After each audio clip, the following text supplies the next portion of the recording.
Hi, in today's video I'm going to start a short series about NuTone entry door stations, or what are commonly referred to as door speakers. And what we have here are two examples of the two most common NuTone entry door stations that they ever made.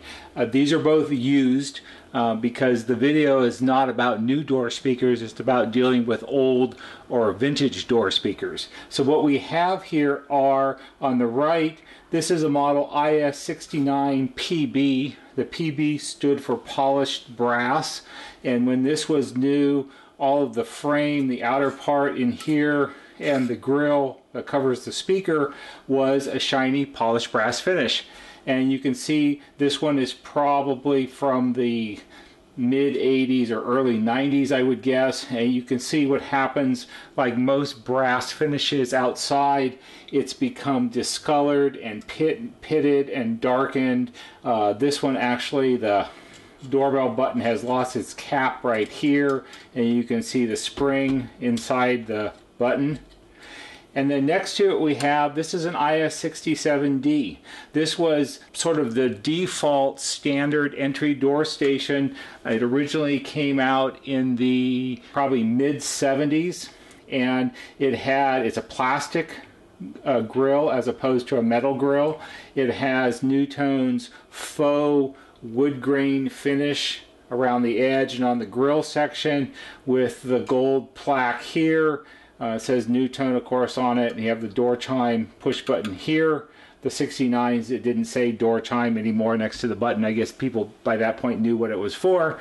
But this is a speaker that you see on almost every single house. This was in production all the way through I think it was the late 90s and early 2000s. So it was a model that was in production for a really long time, and it was a very popular model. It was somewhat less expensive than the IS69. These were both available at the same time during their productions. This one not quite as early, but the plastic one was somewhat less expensive, so you see it on a lot of houses in subdivisions and things like that, where cost was more of an issue for the builder. Entry door stations are important because it gives you a certain amount of security. When someone comes to your home, they ring the bell, whether it's hooked up to a standard doorbell or a chime module as part of your intercom system, and it allows you to communicate with people at your front door before you choose to go and open the door. Also, it's the first thing someone sees when a visitor walks up to your front door. It's one of the first things that you see,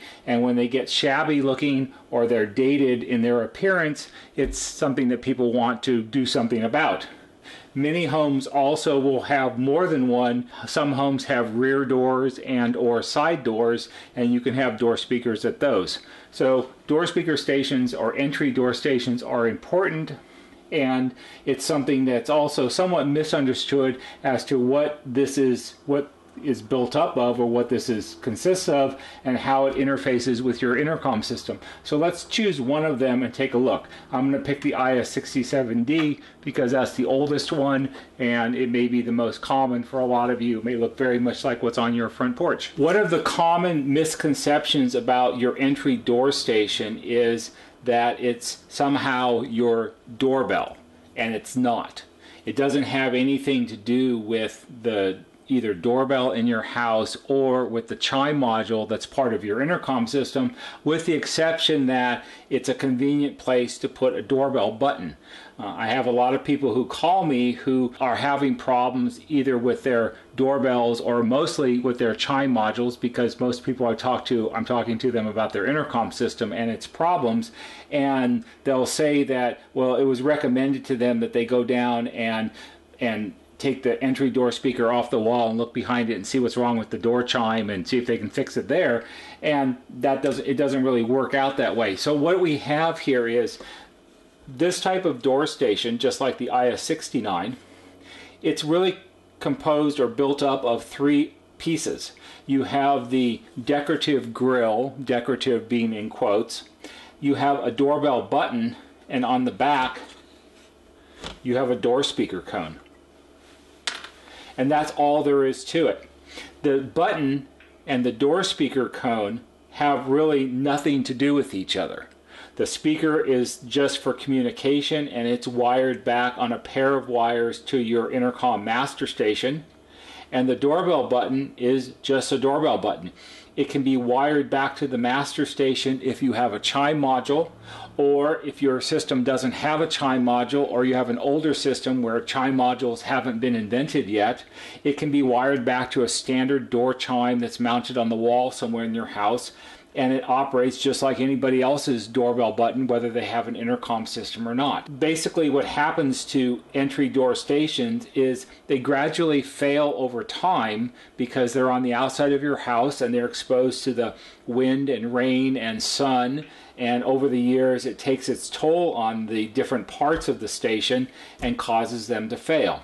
So the very first thing we're going to do is I'm going to show you how to replace the push button on your entry door station, and this is a really good example. This is a classic NuTone push button right here, and so let me go ahead and get this set up, and I'll show you how to take the button out and replace it with a brand new one. So here we're looking close up at the doorbell button that's part of the entry door station, and you can see it has the button portion which you push with your finger to make the chime ring, and as part of the assembly of the button there's this gold bezel around the button.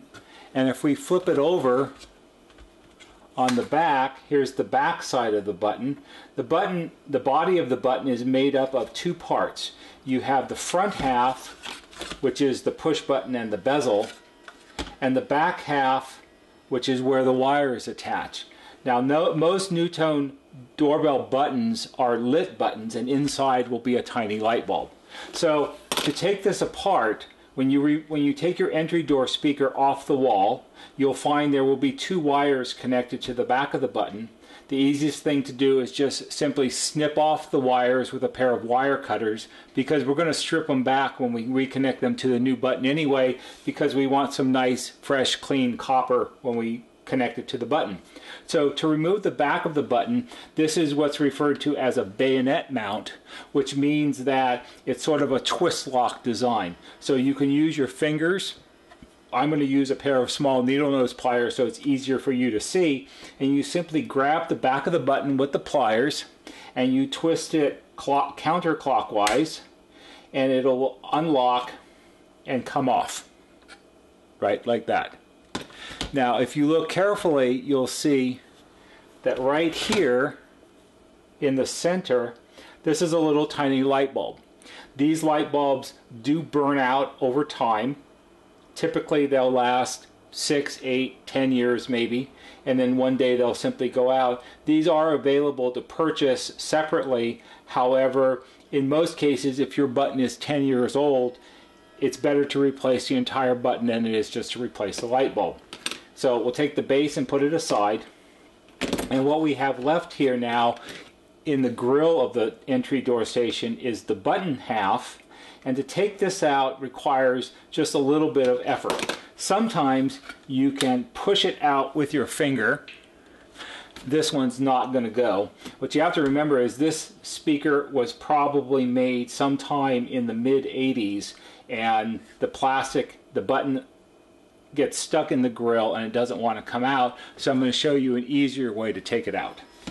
So here I have the door station, and I have it propped up on a couple blocks of wood, and because I want a little space underneath it, and I'm going to set the speaker grill on the wood so the button is over the free space between the blocks, and I'm going to use a Phillips screwdriver, and instead of using the screw end that you normally would use, we're going to use the handle end.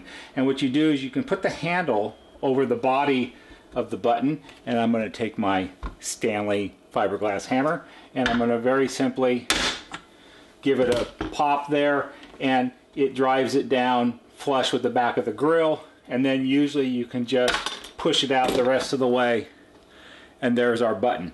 That's by far the easiest way to take it out.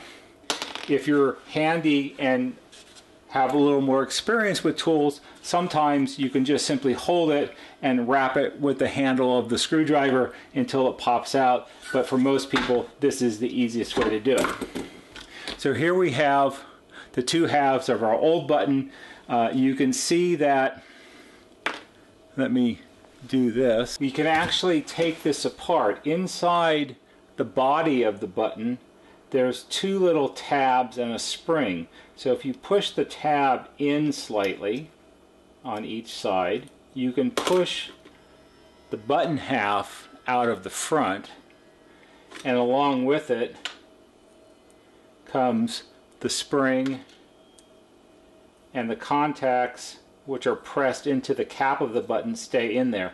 These are the contacts that when you push the button, they slide down around the metal parts that hold the bulb in place, and when you push it, it makes a connection and makes the doorbell or the chime module ring, just as a point of interest. This is all trash. Throw it away. Don't put it in your box in the garage and keep it for 10 more years. Just get rid of it.